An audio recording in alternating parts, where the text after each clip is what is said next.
Olá, amigos! Sejam bem-vindos a mais um programa A Caminho da Regeneração pela Rádio Boa Nova e a mais um vídeo do canal YouTube da Editora do Fogo.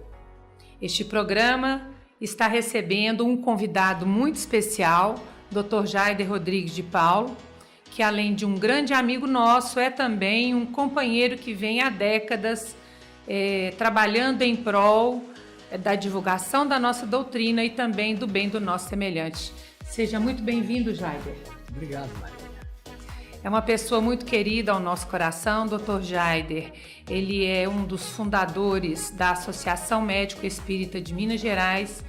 Ele é psiquiatra há muitas décadas e também um dos fundadores da Associação de Atendimento Psíquico Renascimento. É esse nome mesmo, amigo?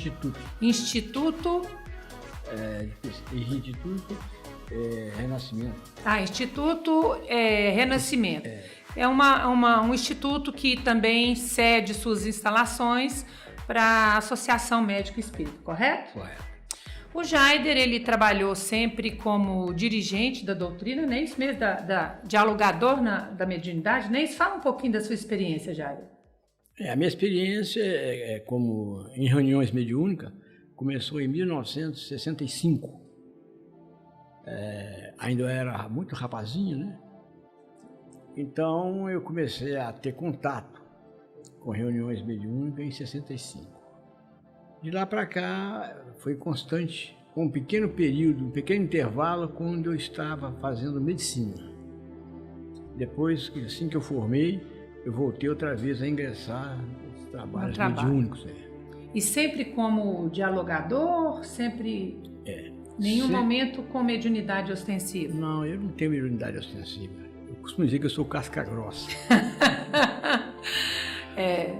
Quantos dirigentes se autodenominam assim, a gente até acha graça, mas ninguém tem o direito de falar isso de um dialogador ou dirigente.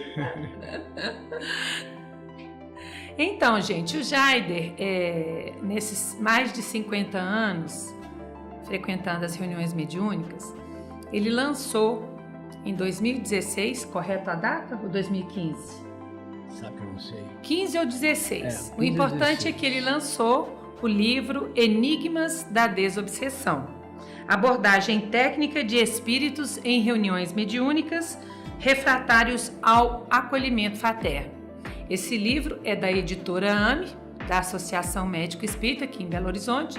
Nós vamos deixar aqui no nosso vídeo o endereço da loja virtual para vocês entrarem em contato, o telefone também lá da editora AME.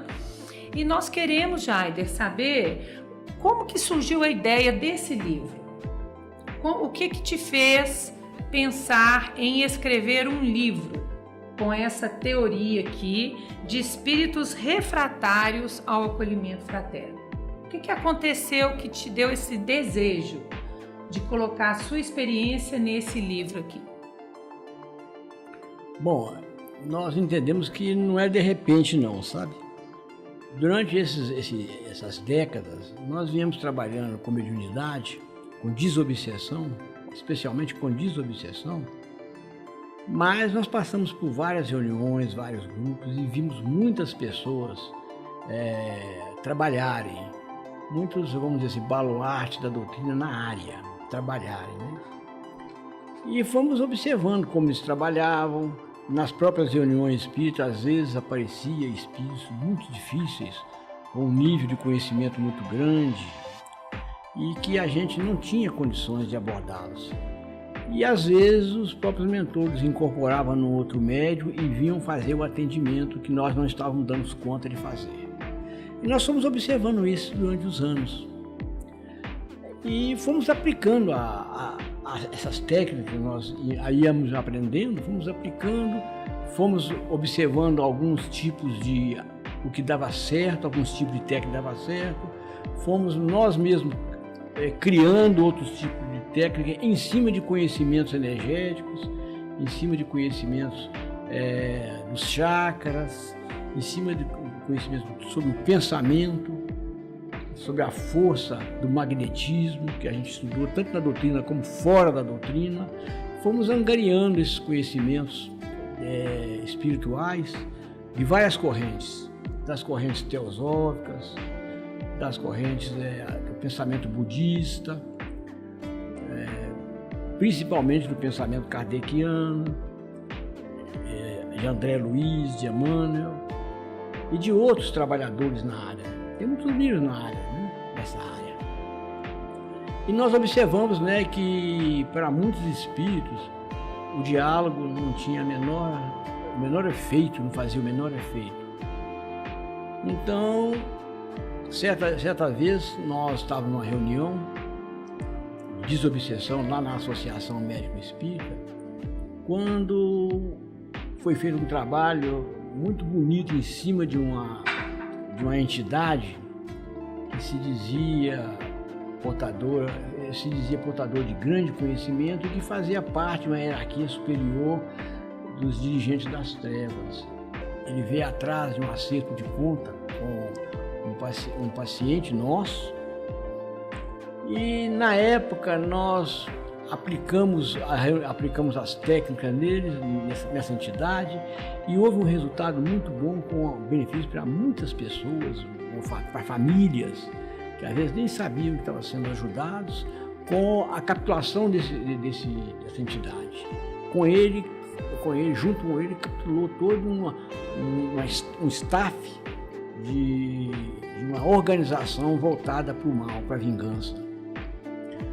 Quando terminou a reunião, né, é lógico, com o auxílio da espiritualidade maior, o auxílio assim, muito presente, ostensivo da espiritualidade maior, uma pessoa, uma companheira nossa, nós estávamos descendo a escada indo embora, ela falou comigo assim: olha, que direito a gente tem de ter esses recursos que foram empregados aqui hoje, nessa reunião com tanto êxito, ficar só pra gente? Você não acha que eu devia escrever alguma coisa sobre isso, não? Eu vou reconfessar que eu sou bem preguiçoso para escrever. Eu sou meio preguiçoso, então eu olhei para ela assim, não liguei muito não, não dei muita entendi o que ela falou, mas não dei muita atenção naquilo não. Aí passaram-se alguns dias, a ideia começou a voltar em mim. A sementinha foi plantada. A ideia começou a vir em mim: por que eu não escrevo sobre isso, Aí então eu resolvi escrever. A ideia veio assim, em borbotões, foram vindo assim, né? Tudo aquilo que eu já tinha feito, visto fazer, foi vindo assim. Isso porque ele é casca grossa, gente. Imagina se a casca fosse fina. Então eu comecei vamos dizer assim, a escrever e comecei a organizar aquilo que eu escrevia. Então eu comecei a partir de recordando determinadas passagens que eu atuava, que eu via atuar, né? Eu fui recordando como é que a coisa desenrolava e fui dando um corpo de ideias sistematizado àquele tipo de atendimento. E a partir daí as ideias foram brotando e eu fui com mais veemência colocando aquilo na prática. Os resultados foram muito bons, né? Muito bons mesmo, até me surpreenderam. E, na realidade, eu já vinha fazendo isso há muito tempo, sem ter noção do que eu estava fazendo. Há muito tempo nas reuniões. Então, estava na hora certa do livro surgir. O livro é esse que nós falamos para vocês no início do nosso programa, é esse que está aqui no fundo, que é também o tema do nosso estudo de hoje, que são os enigmas da desobsessão. Jaider, uma coisa muito diferente é feita nesse livro seu. Você, tanto na capa quanto aqui no texto de apresentação, você faz um convite para que haja uma orientação no sentido do acolhimento fraterno mediúnico. Então, a gente já sabe, de alguma forma, da necessidade da amorosidade no trato com essas entidades necessitadas de luz e de uma reavaliação da sua postura no mal. Mas, assim, a mudança do tom da conversa com os espíritos, depois dessa proposta de acolhimento fraterno, ela muda um pouco, correto? Certo. A gente sai daquela postura que você disse que não estava dando resultado pelo intelecto, pela disputa do conhecimento, e partiu-se para um atendimento fraterno. Eu já vi espíritos que vieram para ser atendidos em reuniões mediúnicas, que na hora que a gente falava algum trecho de Kardec, ele citava a pergunta do Livro dos Espíritos, da onde que o trecho tinha saído. Ou seja, eles demonstravam conhecimento. Às vezes um versículo que a gente falava, não, esse versículo aí tem esse antes, tem esse depois. Então, eu queria que você falasse dessa proposta de acolhimento fraterno mediúnico. O que seria, em síntese, essa postura, essa dinâmica de atendimento fraterno na reunião? Com o estudo, com a vivência, nós fomos observando, a primeira coisa que a gente observou claramente é que a gente conhece muito pouco sobre energia, sabe? Sobre magnetismo, né? A gente cai naquela situação do Sócrates, que só sei que nada sei, porque à medida que você vai ampliando o conhecimento, você vai observando que determinadas situações aparecem para você inusitadas, e que você às vezes recorre a determinado tipo de aprendizado já feito a lures, e que casa assim, como a chave e a fechadura. O que eu estou querendo dizer com isso? É que nós descobrimos que o fato de você se predispor intimamente a não julgar o companheiro, mostrar que o indivíduo, que aquela entidade não está no tribunal, e que tanto você quanto ele, nós estamos no mesmo barco, nas mesmas, vamos dizer assim, necessidades, trazendo as mesmas necessidades. Fica mais fácil a gente falar quando você fala a mesma língua. Em pé de igualdade. No pé de igualdade.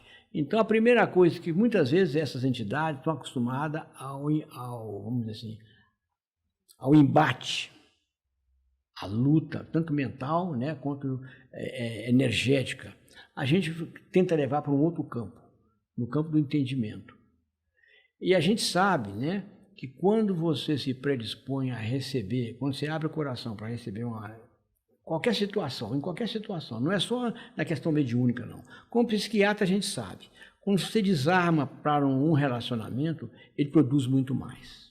Entendi. Por quê? Porque você, quando desarma de preconceitos, ou busca desarmar-se de preconceitos, de ideias preconcebidas, você ativa determinado tipo de energias em você mesmo, que são energias em si só acolhedoras. E que o espírito, com certeza, sente na hora. O espírito sente. Que ele não está diante de um adversário, nem de ter que sobrepor o que ele pensa sobre aquilo que você está querendo dizer. Isso. É porque, no fundo, nós podemos observar que, no fundo, todos nós temos necessidade de ser compreendidos, de ser aceitos, de sermos amparados, né? Todos nós somos carentes.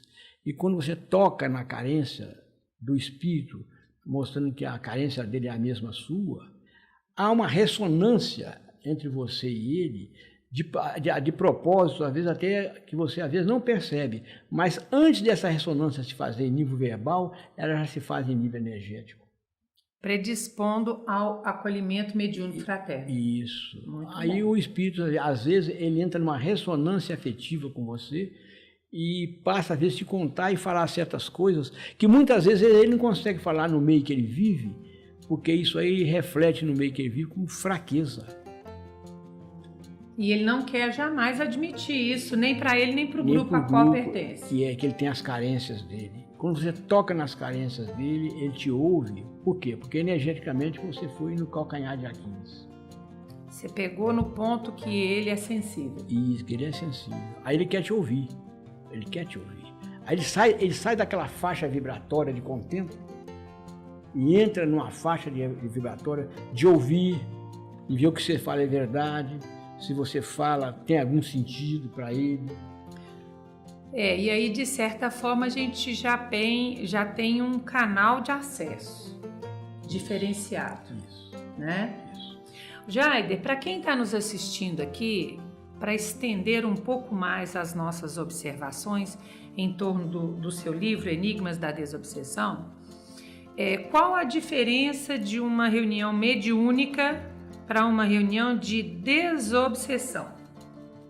Dessas reuniões que quando que uma reunião mediúnica passa a ser uma reunião de desobsessão? Uma reunião de desobsessão se entende que, a primeira coisa, os trabalhadores precisam entender que estão trabalhando numa reunião de obsessão, ou seja, tem que haver um acordo, porque a reunião de obsessão, ela difere um pouco da reunião mediúnica, quando se diz desenvolvimento mediúnico, né? Na realidade, o desenvolvimento mediúnico nós entendemos que é um treinamento, você vai treinando a fim de você ganhar desenvoltura nos aspectos psíquicos e energéticos. Né? A reunião mediúnica necessita que o médium tenha uma certa experiência, um certo traquejo. Ele não pode ser um indivíduo que vai desenvolver a mediunidade numa reunião mediúnica. Então ele já tem que estar com esse traquejo para a reunião de desobsessão. É isso. Tá. É como se uma pessoa não vai aprender a dirigir numa rodovia. É verdade. Ele tem que aprender a dirigir num outro local para depois pegar a rodovia. É isso aí. Então tem que ter uma certa graduação. Na rodovia não existe batida, é acidente. Nós poderíamos dizer então que tanto médiums quanto dialogadores, orientadores ou dirigentes que estão numa reunião de desobsessão já têm uma estrada percorrida dentro do atendimento a esses espíritos que são mais refratários, digamos assim, igual você comentou aqui, ao acolhimento fraterno, é isso? Deveriam ter. Bom, deveriam. Então tá bom, vamos partir desse pressuposto. Você comenta aqui que há espíritos mentores espirituais, espíritos guardiões, sustentadores, atendidos, encarnados e desencarnados sofredores. Então nós vamos parar um pouquinho aqui para a gente esclarecer alguma dúvida sobre isso aí. Qual que é a diferença entre os espíritos mentores espirituais e os espíritos guardiões? Olha, nós entendemos o seguinte, que os mentores, você tem um mentor individual, daquele que já vem com você há muito tempo, que conhece a sua caminhada e os propósitos da reencarnação. Já sabe também das minhas fraquezas. As fraquezas, esses que convivem com você no dia a dia, né? Que tem um aspecto afetivo com você, um laço afetivo mais apertado, não é? Geralmente é um amigo seu. Espiritual. Espiritual. É esse amigo espiritual que me acompanha numa reunião de trabalho mediúnico ou é um outro espírito? Nem sempre. Nem sempre. Na maioria das vezes não. Na maioria das vezes é um outro preparado para isso. Especializado em me ajudar a desenvolver na mediunidade. Mediunidade. Ou então, no caso, no diálogo fraterno. No diálogo fraterno. Muito bem. O guardião são aqueles especializados em proteger magneticamente o ambiente.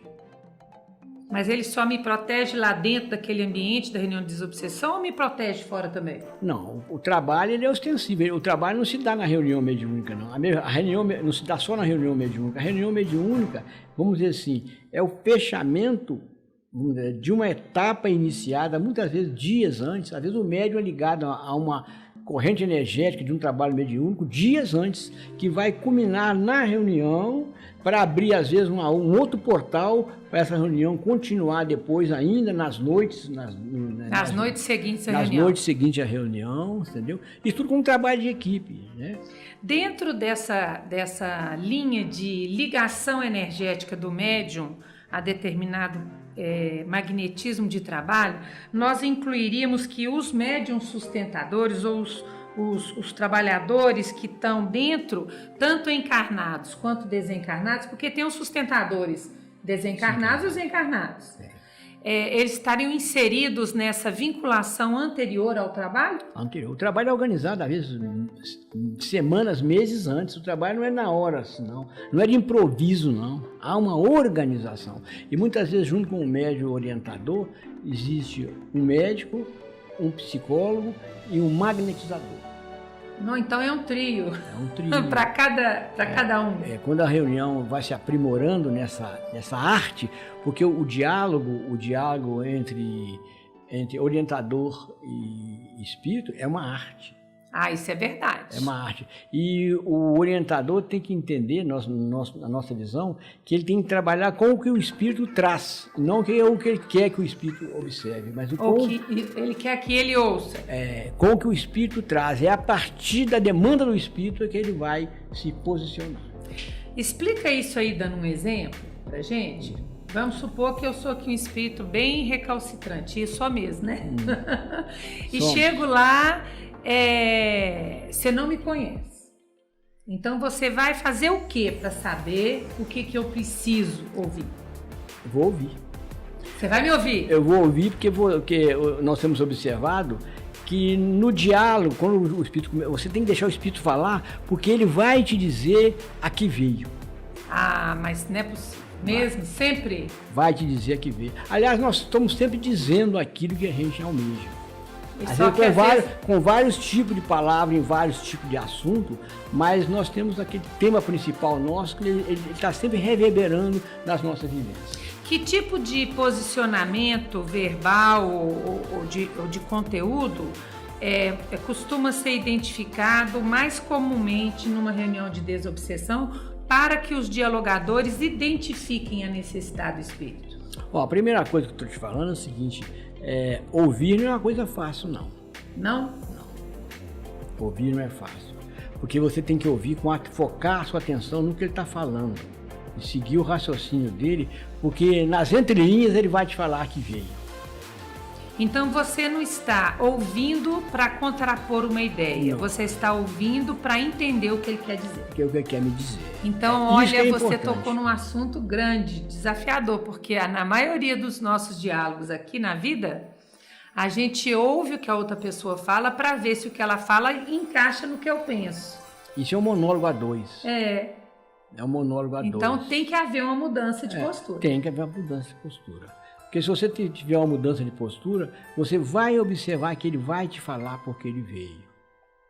Se você souber fazer a pergunta certa na hora certa, ele vai te falar. Então isso não quer dizer que o dialogador vai deixar o espírito falar eternamente. Ele vai ali pontuando na medida que ele vai percebendo, ele vai confirmando com perguntas até identificar a necessidade básica. É uma coisa interessante que você está perguntando. Porque geralmente os espíritos vêm para falar pouco. Quando o espírito vem para falar muito, esse falar muito está tentando esconder alguma coisa. Como é que é? Explica direito. Peraí. Vamos lá. Geralmente esses espíritos mais, vamos dizer assim, renitentes, mais convictos, eles vêm para falar pouco, eles falam pouco. E já quer encerrar o assunto? Já quer encerrar o assunto. E como é que você mantém ele falando até você identificar a necessidade dele? Aí sim, aí que eu preciso aprender a fazer as perguntas. Aprender a fazer as perguntas? A fazer as perguntas. Eu tenho que aprender a fazer as perguntas.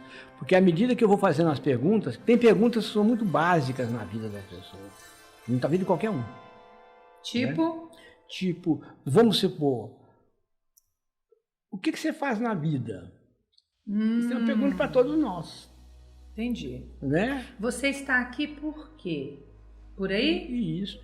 Qual que é o seu vínculo com fulano de tal? Fulano de tal. Então ali você já está sondando. Eu estou sondando, já estou começando a observar por que ele está ali naquele ambiente. E ele vai falar, só porque ele vai falar, porque ele está ligado afetivamente ao problema.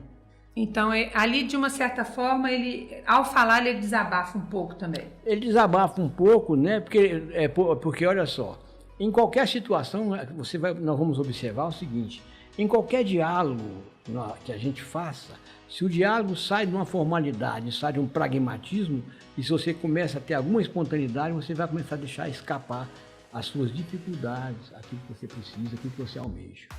Muito bem, então nós estamos encerrando o nosso programa. Como sempre, ele voou. Na semana que vem estaremos com o Jaider aqui.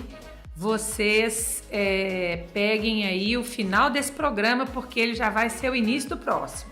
Beleza? Um grande abraço a todos, não é isso, Jaider? Isso. Fiquem com Deus. Até semana que vem.